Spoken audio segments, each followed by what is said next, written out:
नमस्कार दोस्तों, मेरे चैनल में आपका स्वागत है। आज हम डायोड के निर्माण और कार्य के बारे में जानेंगे। जैसा कि दिए गए चित्र में दिखाया गया है, दो समान रूप से डोप किए गए पी टाइप और एन टाइप सेमीकंडक्टर को मिलाकर एक डायोड बनाया जाता है। पी टाइप सेमीकंडक्टर में अतिरिक्त छेद होते हैं और यह पॉजिटिव चार्ज का होता है। एन टाइप सेमीकंडक्टर में अतिरिक्त इलेक्ट्रॉन होते हैं और यह नेगेटिव चार्ज का होता है। पी टाइप और एन टाइप क्षेत्रों के संपर्क बिंदु पर पी टाइप के छेद एन टाइप के इलेक्ट्रॉनों को आकर्षित करते हैं। इसलिए इलेक्ट्रॉन बिखर जाते हैं और पी टाइप में छिद्रों को घेरते हैं, जिसके कारण जंक्शन के पास एन टाइप का एक छोटा सा क्षेत्र इंट्रिंसिक सेमीकंडक्टर की तरह व्यवहार करता है और इसी तरह पी टाइप में एक छोटा क्षेत्र छिद्रों से भर जाता है और ये भी इंट्रिंसिक सेमीकंडक्टर की तरह व्यवहार करता है। इस पतले क्षेत्र को डिप्लेशन रीजन कहा जाता है। यह उच्च प्रतिरोध प्रदान करता है और इसी वजह से आवेश की दर कम होती है। असल में डिप्लेशन रीजन का आकार बहुत पतला होता है।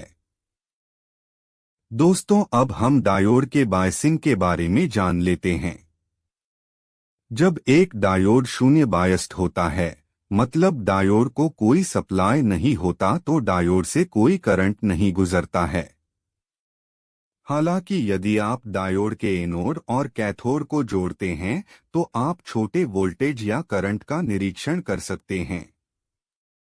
ऐसा इसलिए होता है क्योंकि विद्युत चुंबकीय स्पेक्ट्रम जो हमारे वातावरण में डिफ़ॉल्ट रूप से मौजूद है, उदाहरण के लिए माइक्रोवेव, गर्मी, प्रकाश, रेडियो तरंगें सेमीकंडक्टर में इलेक्ट्रॉनों को गति देती हैं जो करंट का गठन करती हैं।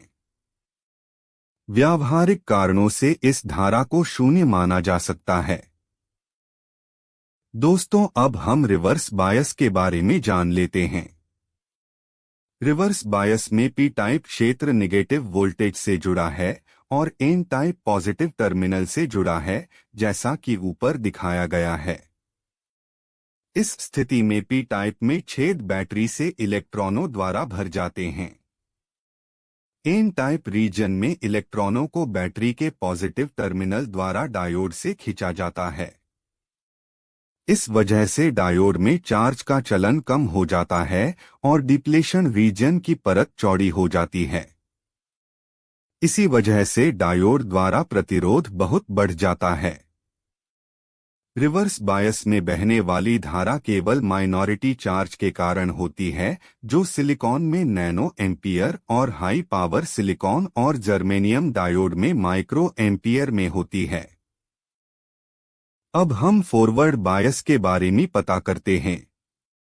जैसा कि चित्र में दिखाया गया है, फॉरवर्ड बायस में डायोड का पी क्षेत्र बैटरी के पॉजिटिव टर्मिनल से जुड़ा है और एन क्षेत्र नेगेटिव क्षेत्र से जुड़ा है। बैटरी का पॉजिटिव डायोड के पी क्षेत्र में अधिक छिद्रों को धकेलता है। नेगेटिव टर्मिनल इलेक्ट्रॉनों को एन क्षेत्र में धकेलता है। पी और एन क्षेत्र में चार्ज की अधिकता डिप्लेशन क्षेत्र पर दबाव डालती है और इसे सिकुड़ देती है। जैसे जैसे वोल्टेज बढ़ता है, डिप्लेशन रीजन की परत पतली हो जाती है और इसलिए डायोड कम प्रतिरोध प्रदान करता है। चूंकि प्रतिरोध घटता है तो धारा बढ़ती है। एक विशेष वोल्टेज स्तर, मान लीजिए VF, जिसे दहलीज या फायरिंग या कट ऑफ वोल्टेज कहा जाता है, डिप्लेशन रीजन परत गायब हो जाती है और इसलिए इस बिंदु से डायोड पर बहुत आसानी से चार्ज का संचलन शुरू हो जाता है और इस बिंदु से जैसे जैसे वोल्टेज बढ़ता है, वैसे वैसे डायोड से करंट की वृद्धि होती है। अगर ये वीडियो अच्छी लगी हो तो चैनल को सब्सक्राइब करिए, वीडियो को लाइक कीजिए और अपने दोस्तों में शेयर कीजिए। आप सभी का धन्यवाद।